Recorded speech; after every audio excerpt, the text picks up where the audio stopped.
Karma by को जानते हैं आप लोग? नहीं जानते। इसी कलयुग की माई थी कर्मा बाई। मांग मांग के खाती थी वो, जहां जाती थी मांग के खाती थी।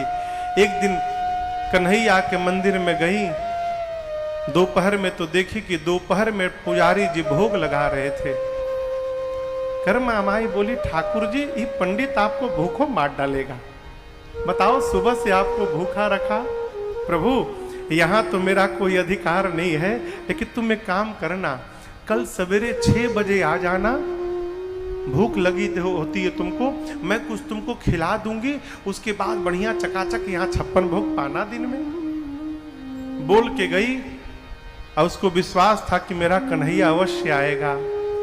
सवेरे उठी 5 बजे, नहाई भी नहीं, न आंगन साफ की, पहला काम किया खिचड़ी बनाया उसने। जैसे खिचड़ी बना के रखी, 6 बजा, दरवाजे पर एक 8 साल का बच्चा चला आया और आकर बोला, माँ जल्दी खिला दे, बहुत जोर की भूख लगी है। कर्मा बाई ने खिचड़ी खिलाया। अब ये नियम नित्य का हो गया। रोज भगवान आते थे, रोज कर्मा भाई भगवान को खिचड़ी खिलाती थी। एक दिन ठाकुर जी खा के गए, 6:30 बजा होगा, कर्मा बाई बर्तन साफ करी थी, तब तक एक महात्मा गुजरे। महात्मा बोले, इतने सुबह सुबह भोजन कर लिया इसने? बोले, अरे माई इतने सवेरे सवेरे तू खा ली? बोले, मैं नहीं खाई, वो कन्हैया आया था ना भोजन करने। अब महात्मा बोले, हाँ तुम बहुत बड़ी भक्तन हो गई, भगवान तुम्हारे यहाँ भोजन करने आएंगे।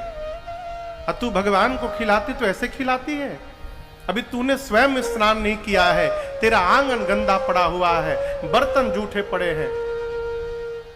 माई बोली, प्रभु हमें कुछ पता नहीं कि कैसे करना चाहिए, क्या क्या करना चाहिए।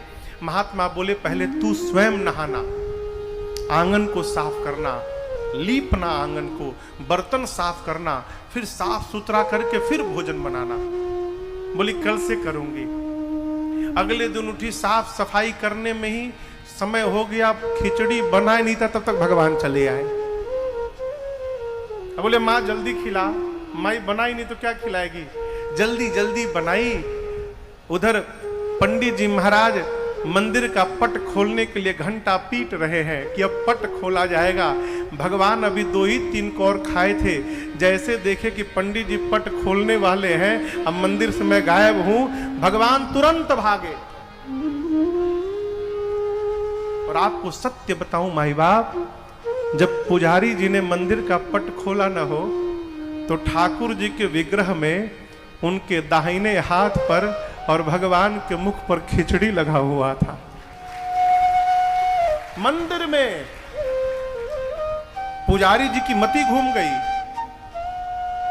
रात को स्वप्न दिया भगवान ने पुजारी जी को, कहा किसी से कहिएगा मत, मैं नित्य कर्मा माई के पास खिचड़ी खाने जाता हूं।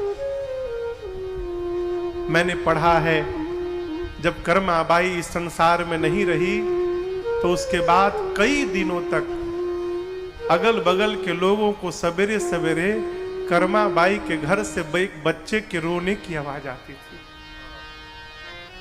कई दिनों तक भगवान जाते थे, खिचड़ी नहीं मिलती थी तो भगवान रोते थे। और वही खिचड़ी है कि आज भी श्री जगन्नाथपुरी में 56 भोग लगे चाहे न लगे, लेकिन जगन्नाथ भगवान को आज भी कर्मा बाई की खिचड़ी खिलाई जाती है और नित्य खिलाई जाती है।